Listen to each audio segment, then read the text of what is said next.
bad kid, a really bad kid. You are a bad kid. You're such a bad kid. You are a bad kid, a really bad kid. You are a bad kid. You're such a bad kid. You are a bad kid, a really bad kid. You are a bad kid. You're such a bad kid. You are a bad kid, a really bad kid. Your mom must be so mad at you. Are a bad kid, a really bad kid. You are a bad kid. You're such a bad kid. You are a bad kid, a really bad kid. Your mom must be so mad at you 'cause you're a bad kid.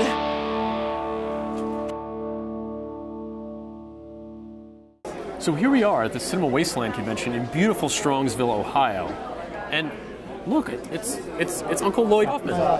I can't believe it. What a coincidence.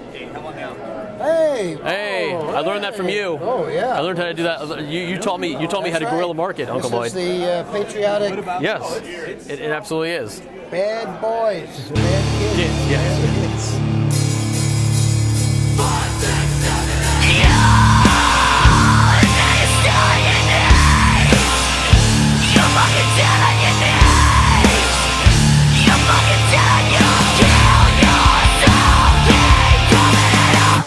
Cinema Wasteland is Ohio's film and memorabilia expo.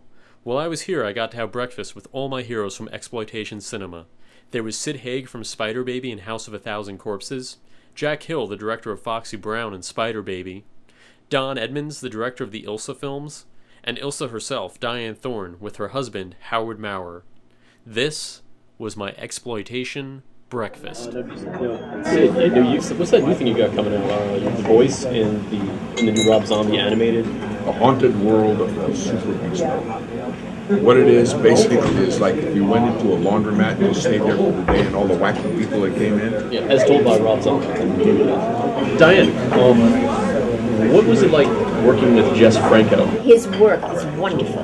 The man is really, he's an excellent, he's almost as good as Don Edmonds. The film that is known as Ilsa the Wicked Warden was actually Greta? Yeah, it was not an Ilsa. It was a Greta film, and it was to be nothing to do with Ilsa. It was set up to be based upon a situation that was going on where women who had been incarcerated in sanitariums had been tortured by this warden.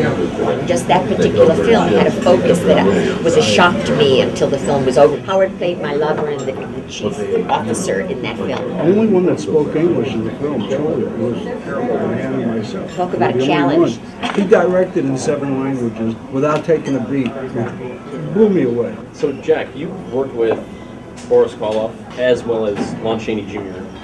Lon was an alcoholic, and he loved this script so much because he gave him a chance to play comedy, which nobody really thought he would do.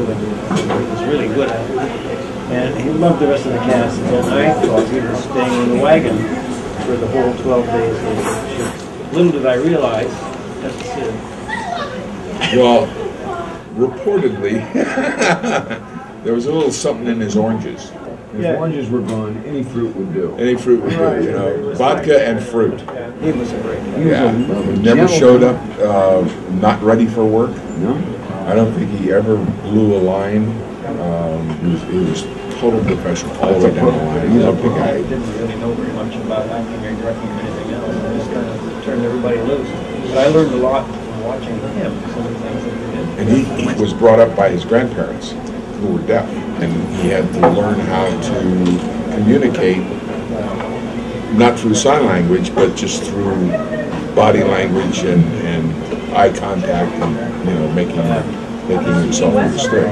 But he was a most gentle man. He's really a sweet guy. And he wasn't that much of in those years. One of the things that attributed to that was his work in the werewolf movies. Yeah. Because the technology wasn't what we have today. He had a target that he had to look at. And they would roll a few feet of film, and then the makeup guy would come in and put in a few hair, and then they'd roll a little more.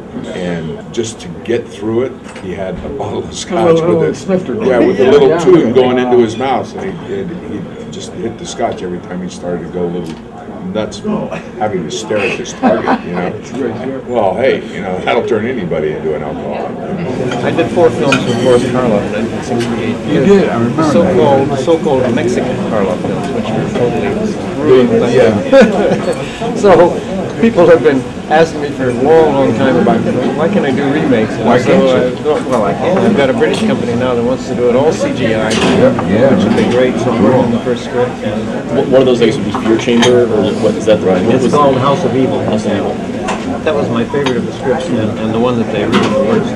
Hopefully, Sid true. He will play the Boris Karloff. Now, Don and you guys are looking to do another Ilsa. I wrote it. In order to see if we can find anybody who wants to finance it. Money, money, money, money, money. They're waiting until I become grandmother to Grandmother of the SS. When we finished Ilsa, and I went up to Canada and said, we're going to do Ilsa the Harem. I said, that's great. That's great.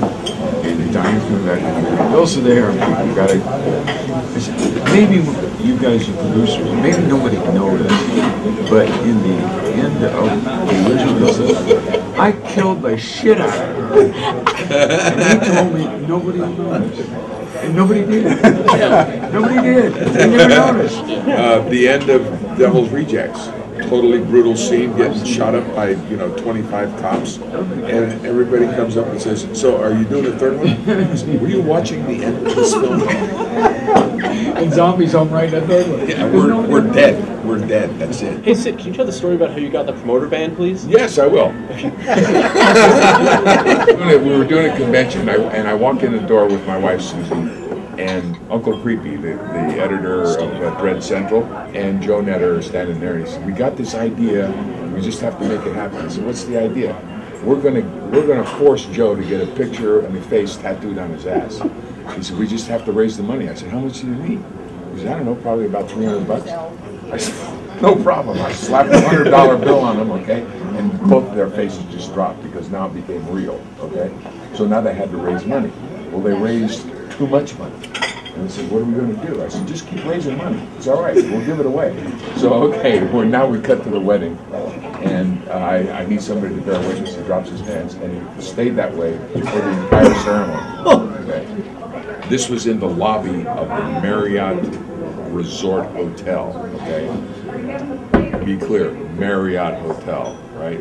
And I start the ceremony with, "Dearly beloved, we are gathered here inside of this company, and this company is a sight, I will tell you, fine-ass, long-legged girls, and little girls with big titties." Can I have an amen for big titties? No, thank you.